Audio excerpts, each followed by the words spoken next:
From WMBD 31, your local weather authority, this is your forecast first. And good evening from Washington. More on recovering hope in just a minute, but we're tracking more rain, unfortunately, as we get into the second half of the week. We are dry for now, but temperatures again are chilly. At least the winds have dialed down after a breezy, at least last 24 to 48 hours. Rain moves in as early as tomorrow afternoon. Could be very stronger for the end of the week, and a big Arctic blast comes in this weekend. Details in your forecast coming up. But first, your news at 6 starts right now.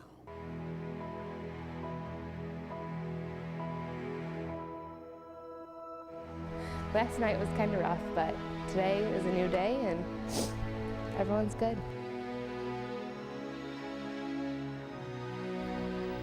It's the second full day of recovery for Washington residents who continue to sift through the rubble where their homes once stood. For many, it's the first time they've been able to get into their neighborhoods since Sunday's tragic tornadoes. People are still finding pets in the rubble and sifting through what's left of belongings.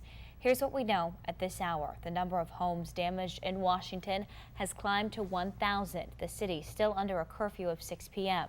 Residents can get to their damaged homes from 8 until 5 on Wednesday. And Pekin's north side curfew is still in place from 9 p.m. to 6 a.m. Traffic will be allowed to travel on Route 29 and Parkway Drive. Crews are working to restore power to the 8700 in our viewing area without electricity, and the power should be back within the next couple of days. 8 patients remain at OSF St. Francis Medical Center. 1 is critical, 1 is serious, the rest are stable. All patients have been discharged from Unity Point Health Methodist. Well, today, families across Washington took advantage of the few hours of daylight they had to return to their neighborhoods. People are starting the cleanup process as they start to rebuild their lives. WMBD's Sophie Nielsen-Colding was there today and joins us now. Sophie, what are the first steps these people are taking?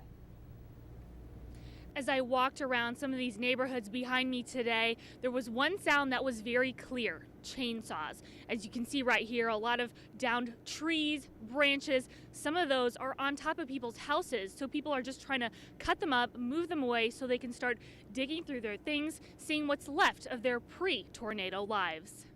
Bryony tells me she's just glad her family has somewhere warm to stay during these very chilly nights. And Marcus, the resolve I saw out there today was just incredible. The spirit of these people was just absolutely incredible, Sophie, and they're going to continue to rebuild hope here as we roll over the next several days. Also going on as these people were getting into their homes for the first time, the National Weather Service was on the ground in all of the hard-hit areas of central Illinois, but here in Washington as well, to give their preliminary reports. Now, their reports show that the tornado was on the ground for more than 46 miles and with 1 fatality and over 100 injured. The team started surveying this area Monday evening and finally finished up this afternoon. They say this is Central Illinois' strongest tornado they've seen in a very long time. This is bad, certainly. It's pretty much complete devastation. There's not much left of a lot of the homes in there. It's one of the strongest we've seen in a while. It's certainly, I've been here in Lincoln since 2003. It's the strongest I've seen. And again, the preliminary reports are already in, rating this as an EF4 with winds up to 190 miles per hour. We're hoping to see a full report on the exact track and strength and width of this tornado over the next coming days. Back to you. All right, Marcus, thanks so much for that update. Well, thousands of Washington residents have nothing after the storm leveled parts of their city. But as WMBD's Christine Souders reports, she shows us that it's a community effort on the road to recovery. As Washington, Illinois residents are left with picking up the pieces after the storm, they're finding their personal belongings just scattered all around. Items like this baby doll, which used to sit in a children's bedroom. And so volunteers are doing what they can to help those in donate or volunteer. Head to our website, ciproud.com. Reporting in Washington, Illinois, I'm Christine Souders, WMBD 31 News. Volunteers pitching in say that they even took time off of work or haven't slept in days to help out any way that they can. Well, the Peoria area television stations are joining forces to help raise money for the tornado relief efforts in central Illinois. WMBD, WEEK, WHOI, and WTVP will produce a 1-hour-long live telethon on Wednesday night from 7 to 8 p.m. Help on the home front will be broadcast simultaneously on all stations Wednesday night.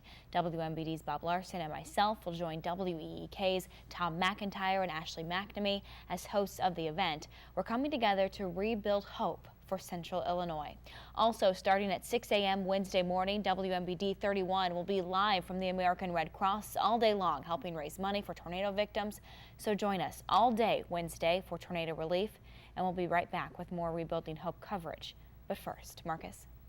And Maria, again, we're going to be tracking rain. We've had a couple of at least dry days to start off this week to kind of get the recovery efforts going. Tomorrow for the afternoon should be dry, but we could be in for a soggy end to the week and a much colder weekend. Your full forecast, live from Washington, is next.